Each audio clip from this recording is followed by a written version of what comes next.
होनी अति बलवान है। एक बार का दृष्टांत है कि कुछ देवता तथा लंकापति रावण इकट्ठे बैठे वार्तालाप कर रहे थे। देवलोक इस बात पर चर्चा कर रहे थे कि कर्म रेखा अमिट होती है। ये बात रावण कब मानने वाला था? वो तो इस बात को सर्वथा असत्य समझता था। उसे तो अपने बाहुबल का घमंड था। इसी बलबूते पर वह भाभी को भी टालना चाहता था। ये गर्भवती उसने देवताओं के समक्ष भी रखी कि कर्म रेखा बदली जा सकती है, ये अमिट नहीं। ये सुनकर देवताओं ने रावण को समझाया कि ए लंकेश, सूर्य पूरब से उदय ना होकर पश्चिम से उदय हो सकता है। अग्नि ऊष्मा से त्याग कर शीतल बन सकती है तथा अचल समेरु भी देवयापन हो सकता है। अर्थात प्रकृति के ये अटल सिद्धांत विपरीत रूप धारण कर सकते हैं, परंतु कर्म रेखा नहीं बदली जा सकती। देवताओं की इस बात पर रावण अत्यंत क्रोधित हुआ।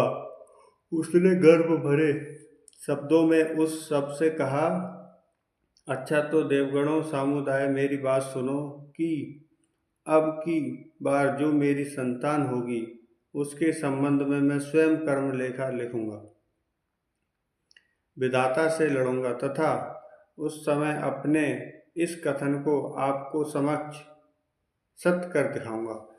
आदि शक्ति के सिद्धांतों का आज तक किसने खंडन किया है? किसी ने नहीं। हाँ, यदि दर्प में आकर रावण की भांति खोखली बातें कर भी देता है तो अंत में उसे प्रकृति के नियम के समक्ष झुकना ही पड़ता है। जैसे कि रावण का कहा है, तो क्या कर्म रेखा बदली जा सकती है? कदापि नहीं। इसका विशद परिचय ज्ञात करने के लिए आगे और सुने। समय आने पर रावण के घर कन्या ने जन्म लिया। छठी वाली रात्रि को रावण दरवाजे पर तलवार लेकर खड़ा हो गया। मैं विधात्री का कर्म धात्री लिखने आई।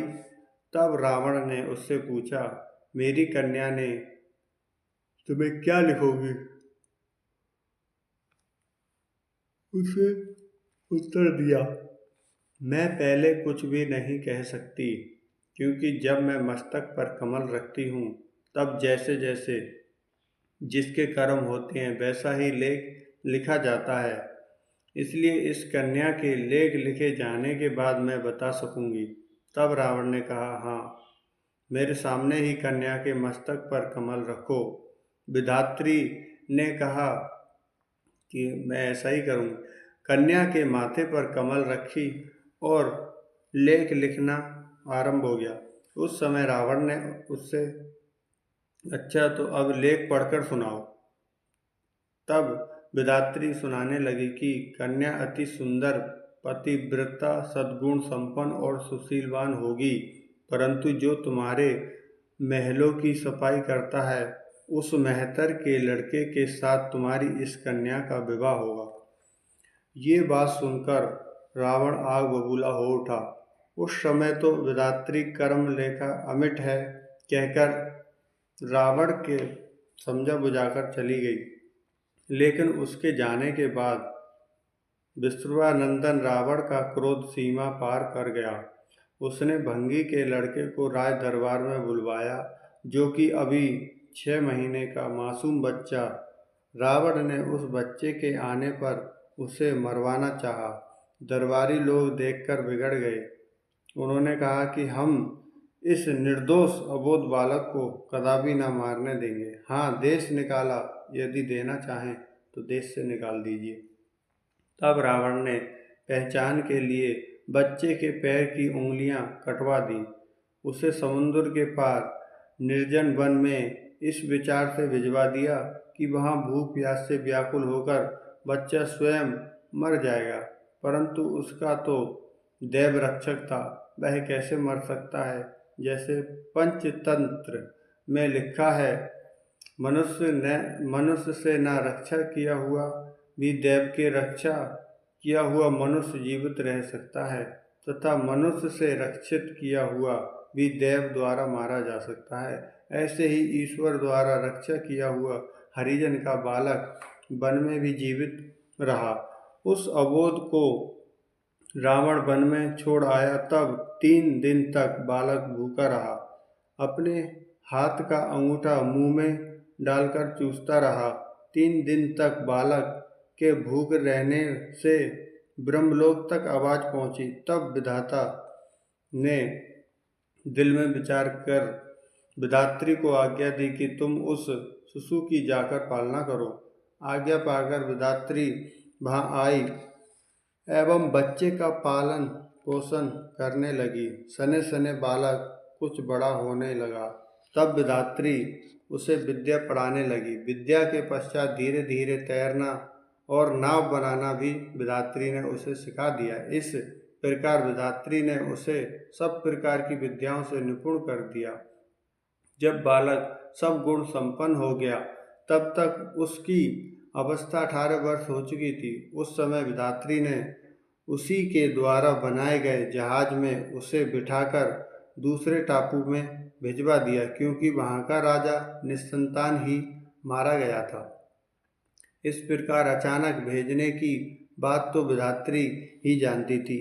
वह बालक इससे नितांत अपरिचित था।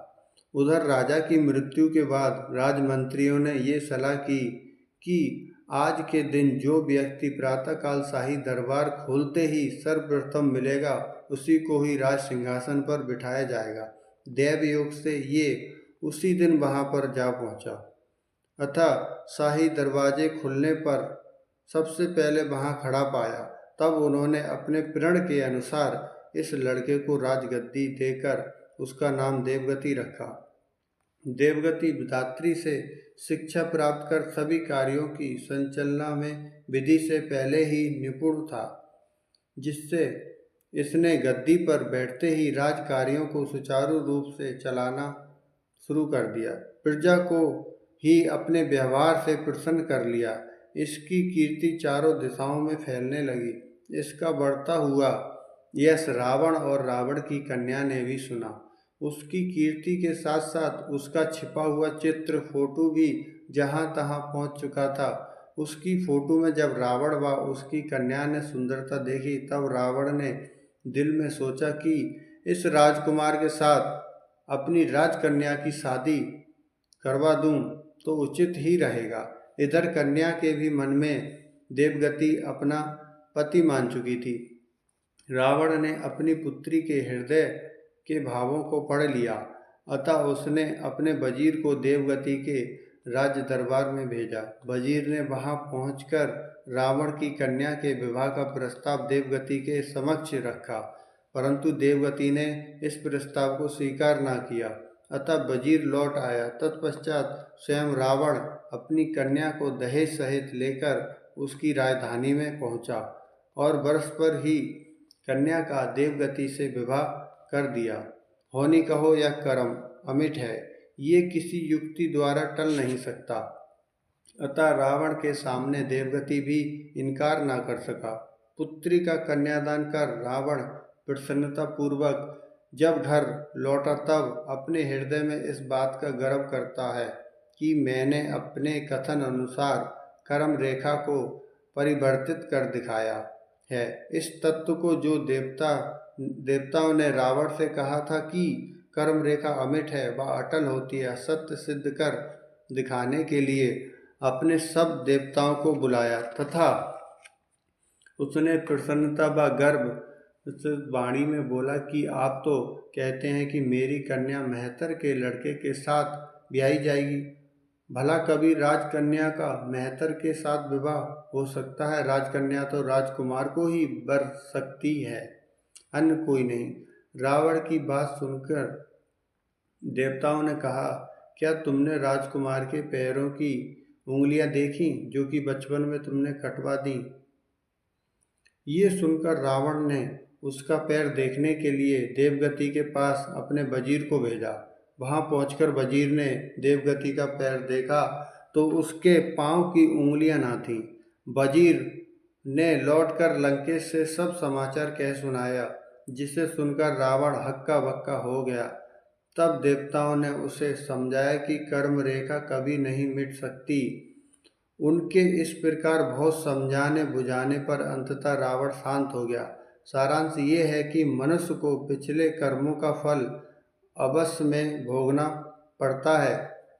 अतः प्रत्येक मनुष्य को वर्तमान कर्म श्रेष्ठ व उत्तम करने चाहिए ताकि भविष्य में फल पाते समय किसी प्रकार का कष्ट अनुभव ना करना पड़े। परंतु शुभ कर्म करने की युक्तियां श्रेष्ठ संगति द्वारा ही प्राप्त की जा सकती हैं। अतः प्रत्येक प्राणी का धर्म है कि सद्गुरु की शरण में रहकर शुभ कर्म करने की युक्तियां सीखे, जिससे दोनों लोक ही उसके सुखी हों, लोक सुखी परलोक सुखी। हरिओम तत्सत। जय सच्चिदानंद।